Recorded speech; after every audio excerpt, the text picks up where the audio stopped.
Hello, my friend. Hi.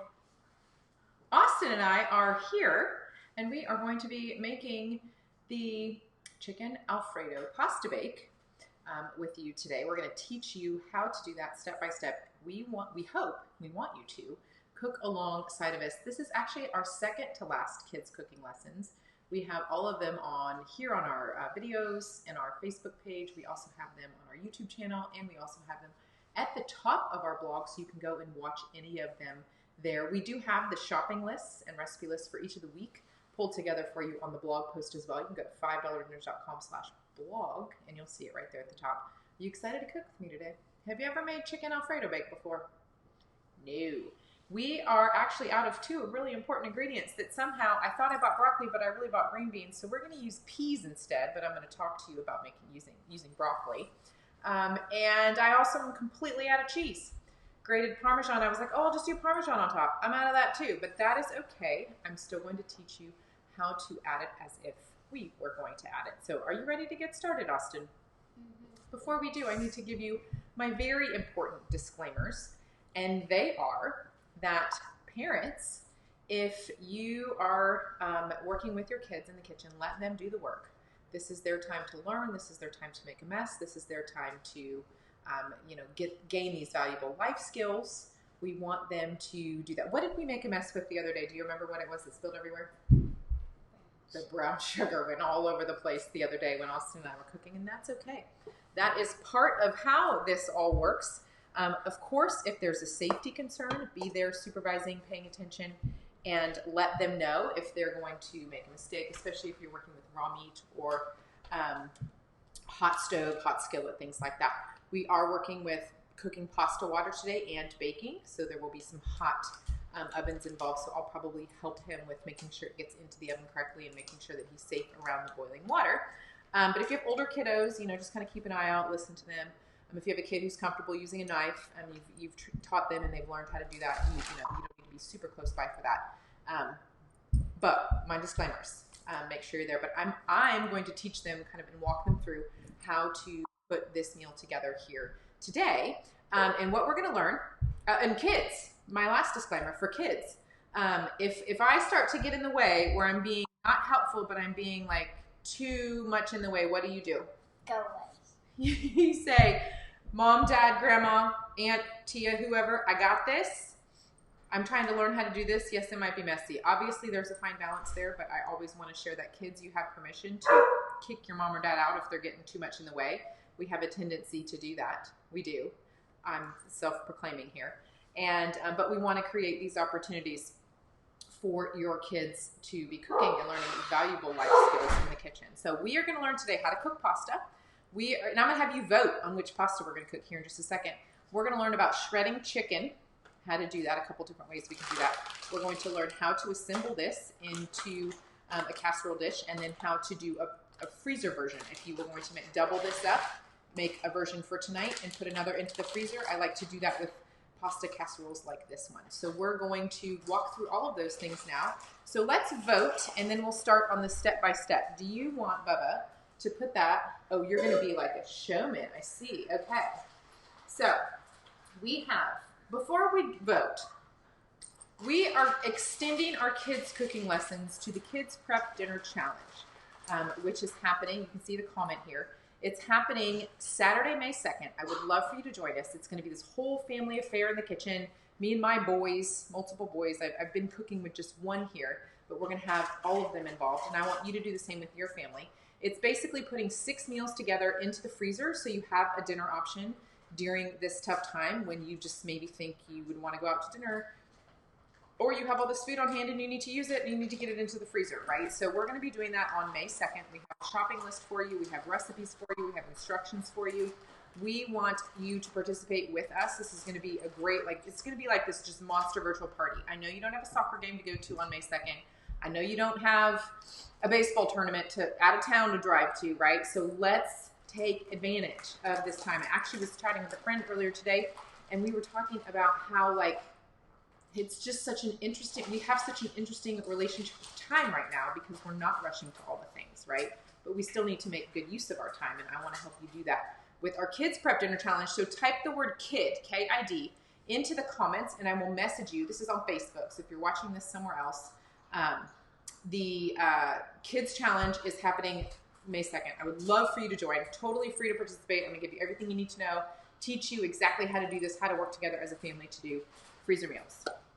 Okay, Stephanie, real quick answer about freezer meals. I recommend fridge freezers no longer than 6 months because you're opening it and closing it. If you have a deep freezer, 12 months if you're storing freezer meals in there. We don't ever store them in there that long because we burn through them really quickly. I've got like this constant rotation going on. All right, voting on pasta. Here we go. Austin, show us what we got. We have 2 pastas to pick from today. I'm going to turn this so you can see a little better. Okay, we have 2 pastas to pick from. While you're typing in kids, we type in kid into the comments, and I'll do that. So we have 2 pastas. We have a regular, a traditional penne, which is this one here. You guys are going to decide which one we're going to cook right now. So we have a tradition. We did this the other one of the other weeks. It was really fun. So penne. This is a fun spelling word and pronunciation. This is an Italian word. Okay, and it's spelled Gemeli. So it sounds like gem in English, but we say it as Gemeli because it's Italian. Gemeli, but it's spelled like, if it was English, it would be Gemeli, but it's Gemeli. So pick which one we want to do. If you think we should do the Gemeli, which are these fun twisty noodles, hit the like button. And if you think we should do the penne, hit the heart button. Okay, this is your opportunity to vote. While we are waiting for your votes, we have the Gemeli, not Gem-Ellie, okay? Gemeli. I think if it was actual Italian, I actually tried to learn Italian once. I knew some Spanish, and I was like, oh, it can't be that bad. I got myself real confused. Some of it was very similar, but I was really, really confusing myself trying to learn. I think it's Gemeli. Did I get that right? Who speaks Italian? Gemeli. Everybody's voting for this one. I think so too because it's so twisty and fun. Isn't this twisty and fun? Do you think we should do this one? Because it's twisty and fun. Okay. You guys keep voting. The Gemeli, I think is how you would say that in Italian, is for the like button, and penne is the heart button. It looks like the Gemeli is a clear winner. Gemeli. Somebody just start speaking Italian to me. Isn't it such a beautiful language? Okay, so we're going to make that. The first thing we need to do is get our pasta cooking and our oven preheating. So, Austin, let's preheat the oven. We need to do bake, right here, bake, 350. So preheat your oven to 350 and then push start. Moms, dads, help if you need to show them what to do. The next thing we need to do, can you go turn on the hot water, please? Go turn on the water to the hottest that your tap will come out. That's what we're going to start boiling at. Turn it on. We want it to start running. And we are going to boil water for pasta. And while that is cooking, we are going to mix together the other ingredients. The chicken, the shredded chicken, the Alfredo sauce, and I'm going to use peas. You could use broccoli. Either one will work. We're going for a green veggie here. All right. Is that getting warmer? It's not even hot. It's not hot yet? Okay. We're letting that fill up. All right. If you're just joining us, Austin, my 7-year-old, and I are teaching you and your kiddos how to make chicken Alfredo bake. This is the second to last of our school cancellation kids cooking lessons. Thanks for all of the love and all of the videos that you've watched over the last 6 weeks. It has been an absolute delight getting to spend time with you in your kitchen. And I know right now John is here with Felicity, is her 2-year-old granddaughter, I believe. And I love that you're getting to learn and grow with your cooking skills and your life skills and learning how to do things. So we are super grateful that you have joined us so many times over the last couple of weeks. Okay, I'm going to help you fill up this pot of water. Would that be all right? Yeah, because it's kind of heavy and it's going to be hot. Would you help me? Here, you hold that pot for a second. I'm going to flip the camera. Okay, again, parents, if you need to step in to help, you'll want to do that. Okay, this is real hot water. We need to move this out of our way. Let's move this back over here. Okay, filling up hot water. I'm going to help Austin because this is heavy and this is hot and we don't want any burnt skin. All right, so we have our oven preheating and we're filling up a pot of water. Hope you're doing the same. And when we cook the pasta, we need to add a little bit of salt to the water. So we're going to measure 1 tablespoon of salt. Can you get out the tablespoon, Bubba? I think it's back there. We're going to add 1 tablespoon of salt to the cooking water. And I'm actually going to cook it over on this side because this burner over here has a power boil setting. This is a fantastic stove that is at the house that we're renting right now. And you see the tablespoon? You know what? It might be in this other drawer. This is over here. There it is. Okay. Could you please measure out 1 tablespoon of the salt? Where did you put the salt? Oh, bring it back. Okay, we're gonna flip back to the top view. Chicken Alfredo Bake. So you guys voted and we are making the gemelli pasta. And I will save that penne for another day. Okay, so I'm gonna twist this so you can see. Austin is going to measure, you can sort of see, sorry. This is we're boiling over here on this side. Okay, so Austin's going to measure 1 tablespoon of salt to add to our boiling water. That's probably enough. Perfect. Okay, you pour that in. So add that in. Perfect, thank you, sir. And I'm gonna get out our pasta server. If you have like a pasta server, this will work really well. These gemelli noodles are going to be thicker, and so we might need to do a little bit of separating as it starts to boil. So we're gonna bring this to a boil. If you want it to boil faster, put a lid on the top. And that lid on the top will keep the heat in the dish or in the pan, and it'll help the water boil just a little bit faster, so you can save a little bit of time. Okay, to save time with the pasta water, we also added the hottest water out of our tap. That will start, it's a little closer to the boiling point, so it doesn't take as long to boil. All right, so that's what this is going to be for. Okay, Austin, the next thing that we're gonna do is we're going to get our baking dish ready. I am gonna spray our Austin's gonna spray our baking dish with non-stick cooking spray, just to keep any of the pasta and sauce from sticking to it as it bakes in the oven. Okay, so can you spray evenly all on the bottom and then a little bit up on the sides of the baking dish? Perfect. If they spray out of the dish and it gets all over the counter, no big thing. We'll just clean it up later. Okay. Here, let me turn this dish so you can get the back side. Right over here. Perfect. All right, that's good. Okay. That's good, Bubba. Okay. That is a very well greased dish. All right. Next, we need to get out a big mixing bowl. So I have that right here. Big mixing bowl. If you're wondering why you see in the comments the word kid, it's because we are going to do one more big kids cooking lesson on Saturday, May 2nd. We're going to do a kids prep dinner challenge. We're going to get 6 meals ready for the freezer. I'm going to give you everything you need to be successful with that. Okay, so type kid in the comments and I will send you all the information about where to RSVP and how to get your meal plan for that.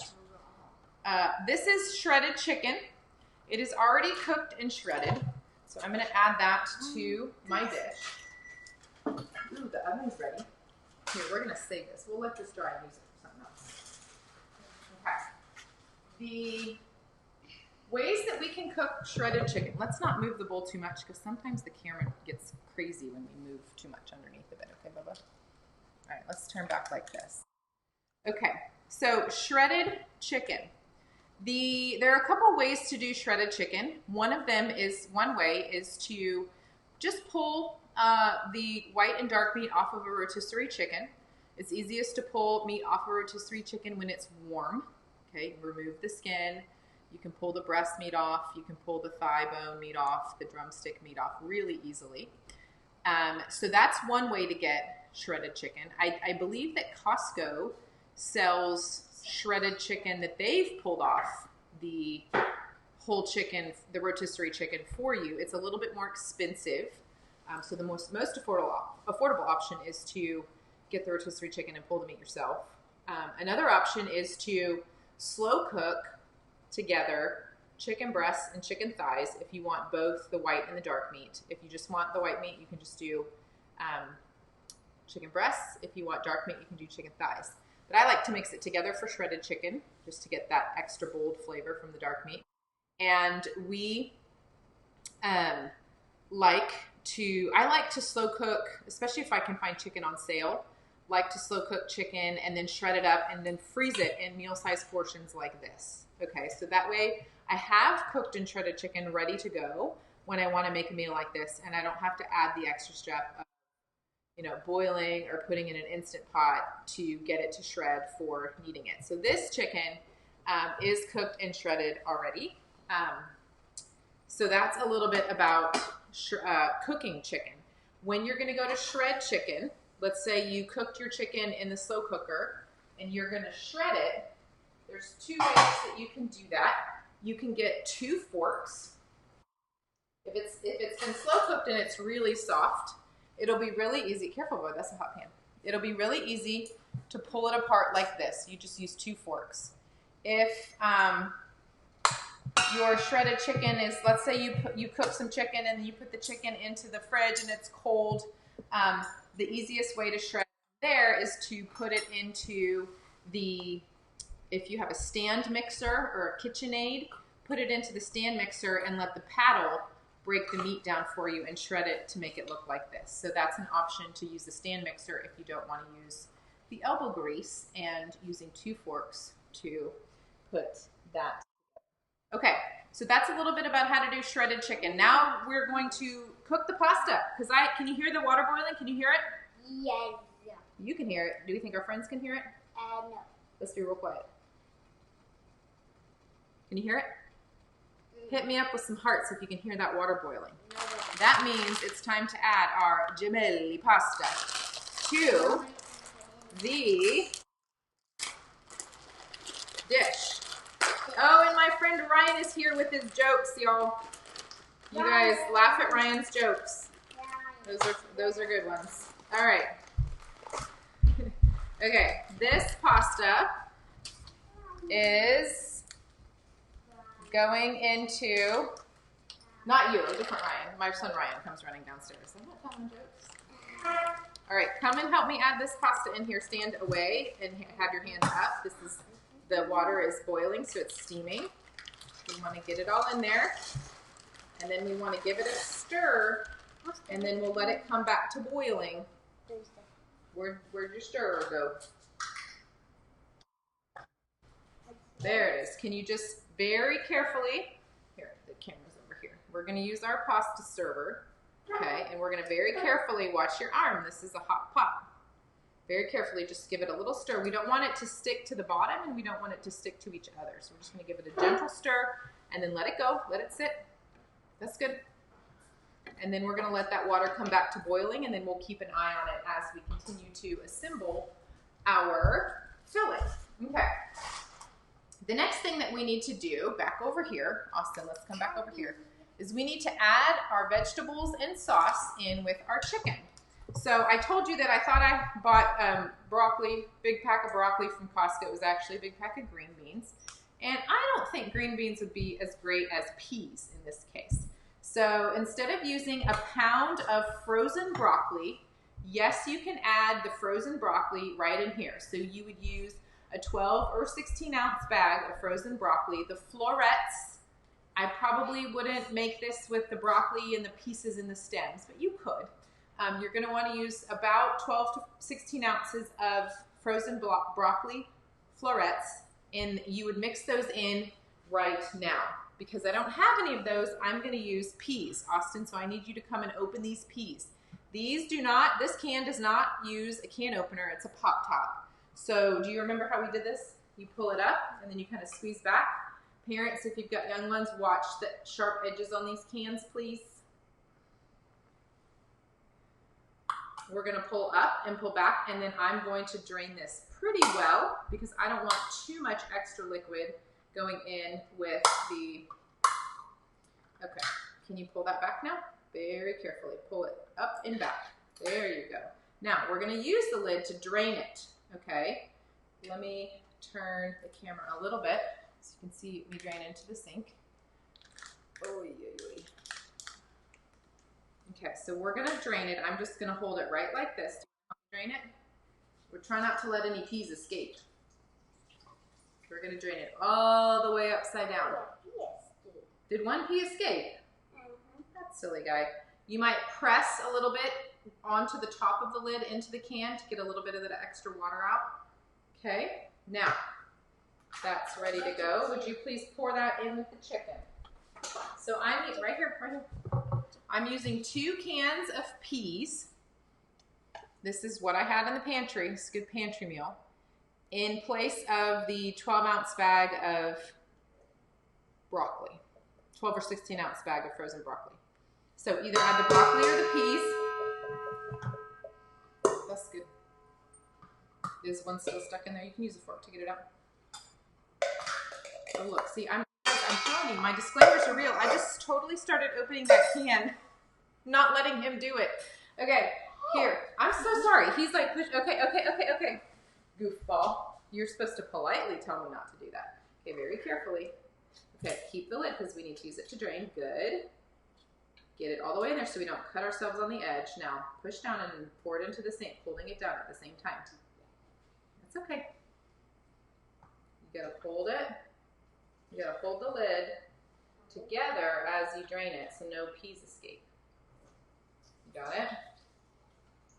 This is a tough job for a 7-year-old. Okay. Oops, hang on, this is stuck in here. Wait a minute, I got this pop top. I got the pop top stuck. Okay. Now, there you go. All done. Pour that in. And then we're going to give it a very gentle stir, whether you're using frozen broccoli or peas. The peas are very tender, so they could break very easily. Okay. Let's give this a little bit of a stir. Austin, come here. We need to give this a stir. Mix the chicken and the peas here. Not with that one. That's our pasta. Can you mix that together? Just very gentle because the peas are very tender and they'll get squished. Squished, squished, squeezed. I don't know why I said squeezed. That was kind of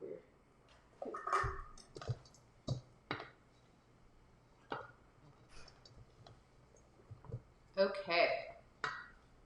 Are we ready? Let's add our sauce to this too. We're going to add our sauce. So can you open that? It might be tough. I bet you can do it though. Can you get that open?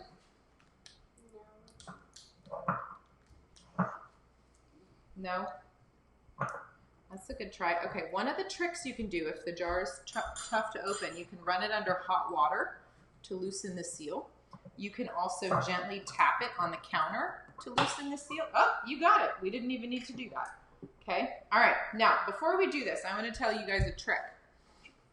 You might have seen this in one of our other cooking lessons when we were using marinara sauce. And what I do after I pour the marinara sauce out is I add a little bit of water to the jar, swirl it around to get out any of the sauce that's on the bottom or stuck to the sides. Okay. In the case of Alfredo sauce, I don't want to use water. Instead, I'm going to use milk. So, Austin, I would like for you to pour that jar into with the peas and the chicken, please. Can you pour that jar in there? Alfredo sauce tends to be very thick which means it leaves a lot left in the jar, okay? So you can shake it to get some out. Another thing you can do is put the lid back on and sort of gently tap it, or you can pop it on your hand to move a little bit more of the sauce to the bottom, okay? And then you can open it up and then pour it right into your dish. That was probably about a quarter cup we got out. There's still a little bit more in here. So this is what I'm gonna do. I'm just gonna add a little, maybe 1 or 2 tablespoons of milk. It's not gonna be too much that's gonna alter the taste of the sauce or alter any part of the recipe. So I added that 2 tablespoons of milk, and I'm gonna shake it up really well. And then I'm gonna pour all of that here together. So that got out pretty much almost every little bit of that sauce. There's pretty much nothing left in there, okay? It's a good trick for you. I'll rinse that out later and put that in recycling. All right, sir, I need you to mix together this Alfredo peas and chicken now, please.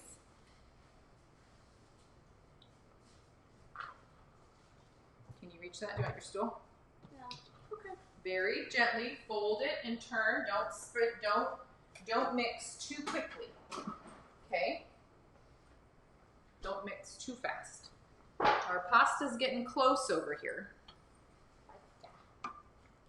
This gemelli pasta is a little bit thicker, so it takes another extra minute or 2 probably to be al dente. We want this to be al dente so that we have a nice, it'll cook a little bit more in the sauce as it bakes in the oven. Okay? Can I do a quick turnover? Let me show you how to turn this over. Come here and watch, please. Come here and watch. Okay. We want to scoop. We want to scoop around to get all the way to the bottom and kind of turn it very carefully like this, okay? Can you turn it like that? Yep. Okay. We want to turn it over just like that. All right. And then the last thing we need to do is, well, there's a couple of different ways that you could do this. For the sake of our young chefs here, I think I'll show you how to do this by adding the pasta in here and then transferring it in here. Sometimes I will transfer the pasta directly into here and then add this and kind of mix it in the dish, but I think for the sake of our young chefs today, in this cooking lesson, I will show you how to add the pasta here and then scoop it all into here and add the cheese on top. So we are very close to getting ready for baking this all together. We just are waiting for this pasta to cook through. And while we wait for this pasta, I'm gonna give it another minute or 2. I wanna tell you about how you could freeze this. This is a great pasta casserole to freeze because this sauce is very thick. I also love it because it's got a protein, a vegetable, and a starch all together in one dish. So it makes for an easy, quick weeknight dinner. So if we were going to freeze it, we would freeze it after we've assembled it into the pan. I often use a disposable foil pan when freezing casseroles and pasta bakes like this one because it's just quick and easy to pull it from the freezer, thaw and bake, or partially thaw and bake. So we would add the pasta, the chicken, the Alfredo, and the peas or broccoli all in here. I would sprinkle the shredded cheese on top, and then I would cover it tightly with foil and put it in the freezer. Okay. Again, Shelly asked this earlier. I think it was Shelly. What about how long do we leave it in the freezer? And my rules and recommendations are 6 months in a fridge freezer, 12 months in a deep freezer.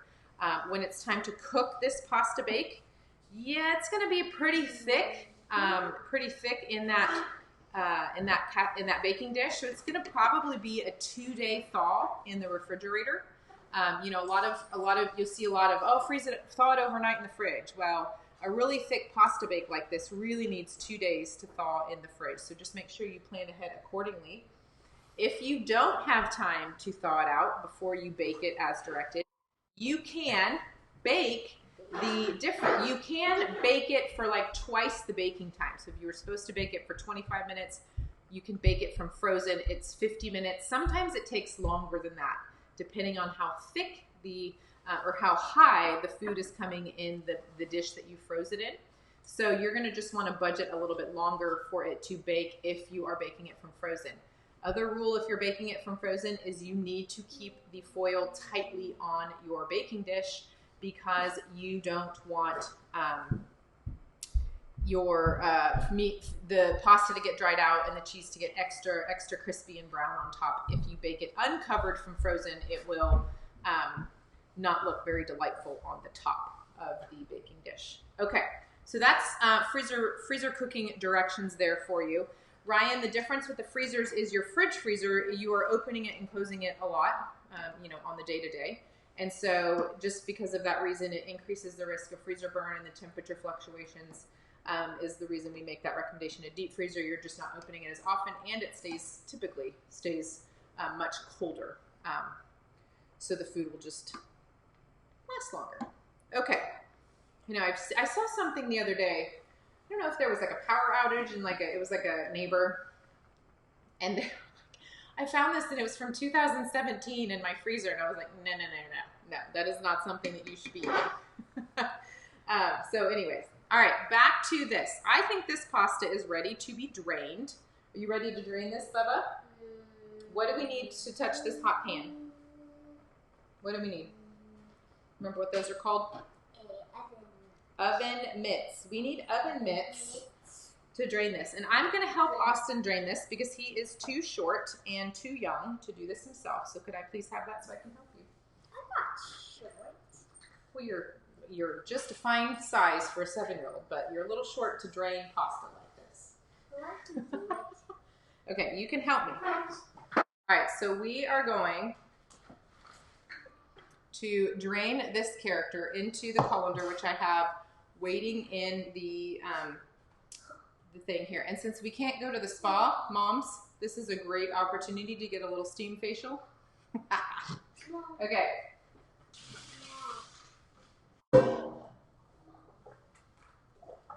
Okay, I mentioned that there were kind of 2 ways to assemble this, and I'm going to talk you through one way and show you a different way.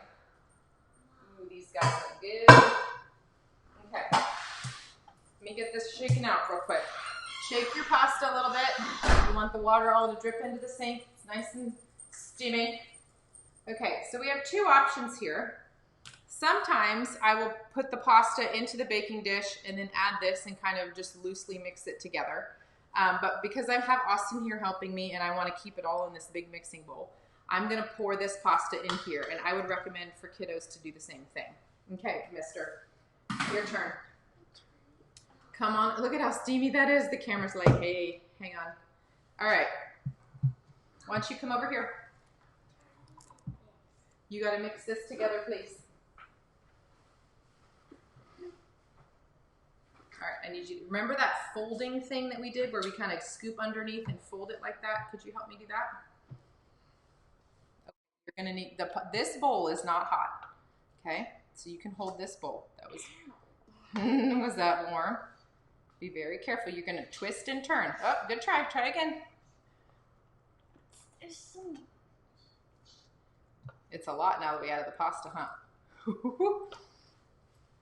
Do you want to try with this one? This one might be easier. Try with that one. We want to mix together now the pasta, the Alfredo, the chicken, and the broccoli, or in our case, the peas. We want to get all that combined together because that's going to all go hang out in this pasta dish, or in this casserole dish, and bake and warm through all together and get the cheese, if we had cheese, melted on top. Is that good? All right, let me see here. I think we need to do a little bit more. We want to incorporate this as best we can, mixing it and combining it evenly. Okay, I actually like this other spatula better.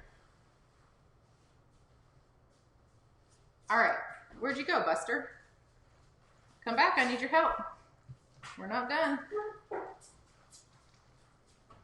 All right, now would be a really good time if you wanted to add any grated Parmesan cheese, if you wanted to add a pinch of salt and pepper. You want to add a pinch of salt and pepper?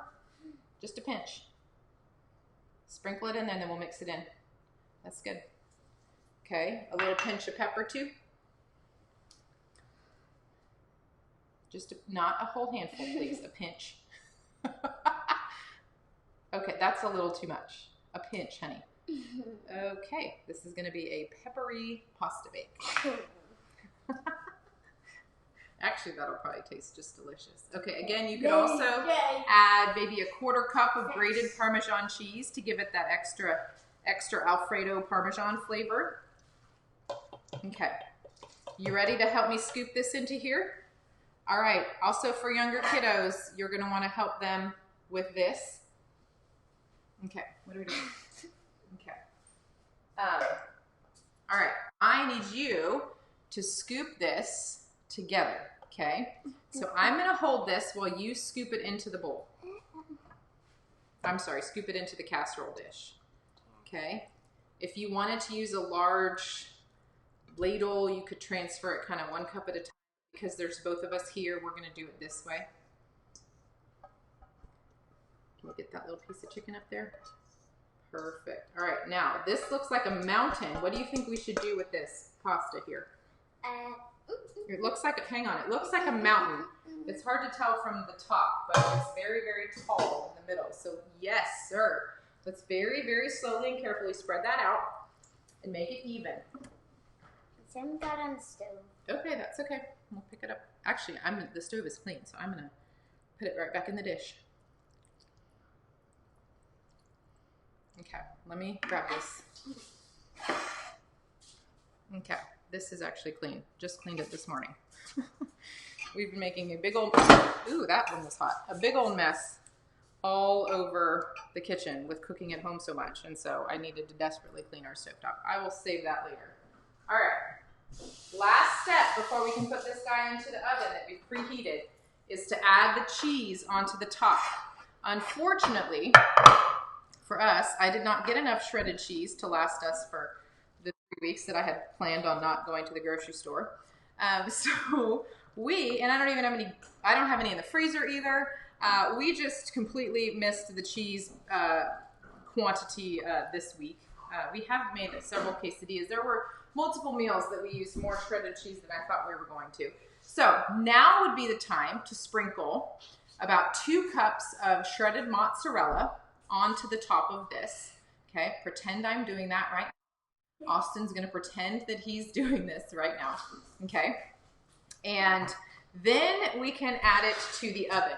Again, if you are doing your shredded cheese now for the freezer, you would put the shredded cheese on, cover with foil, and put into the freezer. Okay, so are you ready? Pretend to put the cheese on. Just pretend, because we don't have any. We have some sliced cheese, but it's not easy to shred it. We only have sliced cheese. We're going to use the sliced cheese for our tomorrow meal, which is Bbq Meatball Sliders. Okay. Got cheese. Before we put this, you're pretending. Okay. Okay, good. Before we put this into the oven, mister, I wanted to tell you that there's another really great recipe that I put on the video here that is a chicken and Alfredo lasagna roll-up. So instead of making a pasta bake like this, you kind of make up the same filling we just made up, and then you cook lasagna noodles, lay them out, put the filling inside, and roll them up. It's really fun. It's a little bit of extra work, but since we have a little bit of time these days, it would be a fun way to change up your pasta bake dinner. All right, you ready to put this in the oven? Mm-hmm. Are you? Yeah. Okay. Here we go. Hot, hot oven. All right, so I'm putting this in the oven. I'm putting this in the oven, or you? Come over here, come on. Oh, Cody's like, hey, I smell chicken. He was here yesterday too. All right, let's put it right on the top rack. All right, and then we need to set our timer for 20 to 25 minutes. So we have 350, 20 to 25 minutes. Timer, 20, and then start. Okay, so our timer is now set, and it is ready to go. So we will pull this out of the oven a little bit later, and this is going to be part of our dinner. We have a pineapple that we need to use, and we have some strawberries. So we're gonna have that fruit with our dinner tonight. So big thanks for joining us. Thank you for giving your kids the gift of cooking with us, because really it's going to help you kind of work yourself out of the job. These characters, my audience right here, they are like fighting over who cooks. They're making lunch. I don't remember the last time I made lunch. When was the last time I cooked lunch? December 7th? I'm not sure. It was not that long ago. It was a while back. This guy actually, Austin, made his, he was making macaroni for everybody while he was doing his little like phonics reader. It was super cute. That was the other day. So anyways, we were having the most fun, and we hope that you can too. And I know that, you know, a lot of as moms and dads are just feeling the struggle and the drag of eating at home all the time and just kind of all the other things that come along with that. And so giving your kids these skills is super helpful. It just gives you that extra little break as well. We are also doing one more. Well, tomorrow we have our last official kids cooking lesson Facebook Live here in this setup, which we are making. Tyler and I will be making barbecue meatball sliders. And then another week after that, Saturday, May 2nd, we're going to wrap up all of our kids cooking with a kids prep dinner challenge that we're going to all do together. You and your kids, me and my boys, even as rowdy and rambunctious as they're being right now. We're going to all work together and put together 10 meals for the freezer. I promise this is going to be worth your hour. It's going to take us about an hour to do. We're going to work, and actually it'll probably take less because we're all working together. Okay, so we're going to be doing that Saturday, May 2nd. You can RSVP. I have a free plan that we're going to all work through together available for you. You just need to RSVP. Type the word KID, K-I-D, into the comments, and I will message you where exactly to RSVP, how you can get that freezer meal plan emailed to you, and all of that stuff. So check that out. Set aside, I know you don't have a soccer game. I know you don't have a baseball tournament on May 2nd. So set aside that time, and we're going to all work together to in the kids prep dinner challenge. Yes, the kids are prepping dinner, but yes, you will need to be there. I'll be there. You'll be there. You'll be there. My kids will be there. We are going to have a great time together doing that. So I hope that you will join us then. KID in the comments. I'll send you everything you need to know about that. You guys, thank you for joining us. See you tomorrow at 4 Central Time, or you can catch the replay and have your kids cook with us. Tyler and I will be here making barbecue meatball sliders. Friends, we'll see you then. Have a good rest of your